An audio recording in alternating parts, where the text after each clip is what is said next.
Let me ask you, do you ever feel like there's a voice inside your head that's always critiquing you?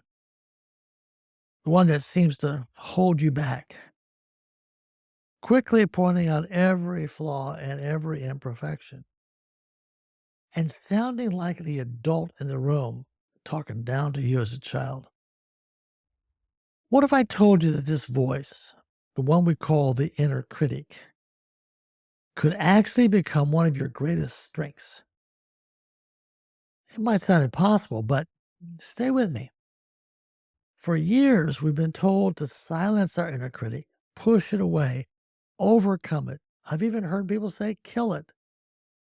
But this critical voice really isn't your enemy. In fact, it's trying, although in a flawed way, to protect you as if you haven't grown up. Behind every harsh word lies a well meaning intention to shield you from being rejected, from shame, or failure. The problem is that its methods often cause more harm than good because it's thinking you're a child. It goes back to an earlier time of trauma, and it's still trying to protect you as if you're back there and then rather than here and now. And it can act like a harsh drill sergeant, but a very loyal one too. It's believing that criticism and perfectionism are keys to keeping you safe, as you thought they were at an earlier point in your life. But understanding this deeper intention is the first step of turning your inner critic into your ally. So, how do you do that?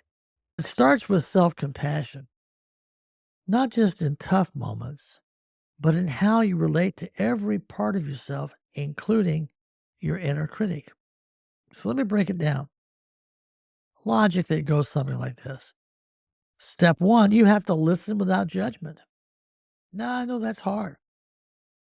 But the next time your inner critic speaks up, don't shut it down. Instead, you might say, I hear you. Something in me is speaking up. This small acknowledgement can often soften its tone almost immediately. Step two, get curious. Just inside, ask your inner critic, what are you trying to protect me from? The answers really might surprise you as you listen. It reveals vulnerabilities that need your understanding, not your judgment. The third step, offer compassion to the critic itself. Think of it as a small child doing its best. You might say, thank you for working so hard to keep me safe. I see you. I see you. And fourth, begin to reframe its role. Imagine your inner critic not as a judge, but as a coach guiding you toward growth. Recently, I had a client who said, I'm waking up at 4 a.m.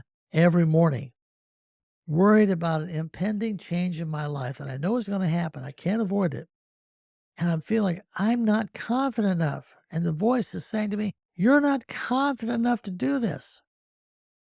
And it implied a sense of failure. And I'm not going to be okay. I won't be okay. It doesn't always sound that way, but the deep feeling is I'm not going to be safe. It implied I should have more confidence. I need to have more confidence. I must have more confidence. I ought to have more confidence. And because there wasn't any confidence, it leads to self criticism.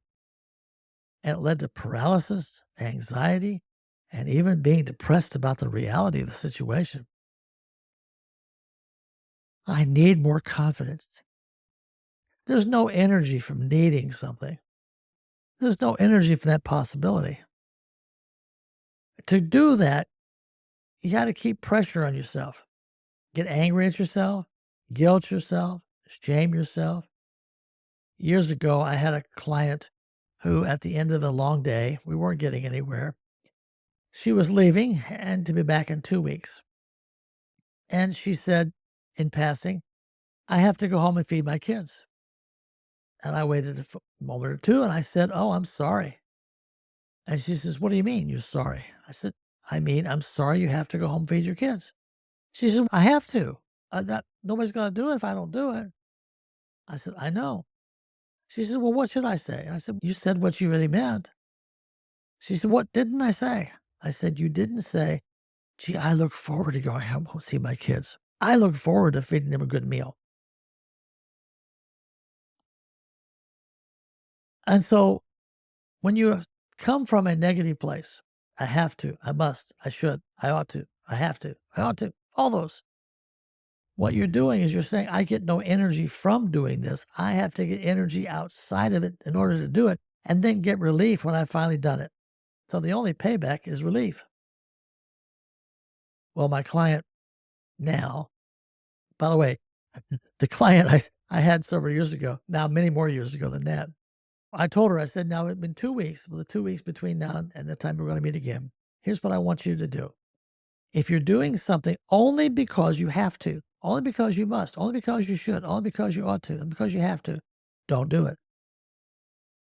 And she got wide eyed. It was like nothing would get done.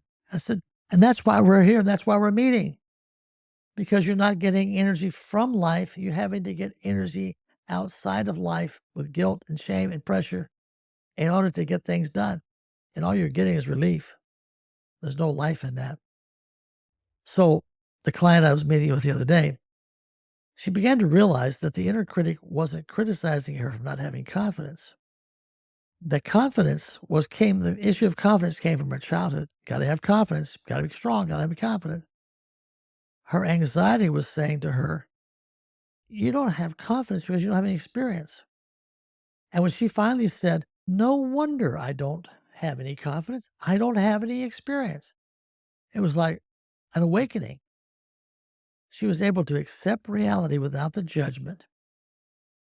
That no wonder is self compassion. It leads to the next step. She soon said, well, I need to get some experience. And that led to a shift of energy. She began to say, I want to get some experience. Then she shifted, I look forward to getting experience. And then she shifted, I love the fact that I can get experience before I need to. And now the energy flow from the experience back to the person, the potential began to fill her up. When you can stop fighting your inner critic and start working with it, transformation happens. It stops being your biggest obstacle and becomes your greatest ally, guiding you toward balance, resilience, and self compassion. So, are you ready to take the steps toward that? I'm offering a free strategy session to help you discover how to turn your inner critic into a source of strength and inner wisdom. Don't let that voice run the show any longer. Together, we can unlock the potential within. You can schedule that free session at my website, pauldfitzgerald.com. We'll meet online at your convenience and we'll explore what you want to accomplish.